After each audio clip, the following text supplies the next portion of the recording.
Naangol ang usa ka minor de edad nga lalaki human gipusil didto sa Davao Occidental.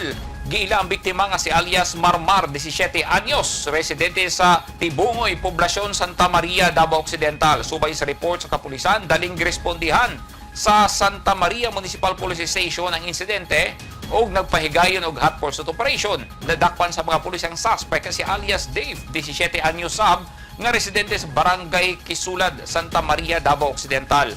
Nasayran sa investigasyon, personal nga bangi ug pagpanimalos ang motibo sa suspect sa pagbuhat sa krimen.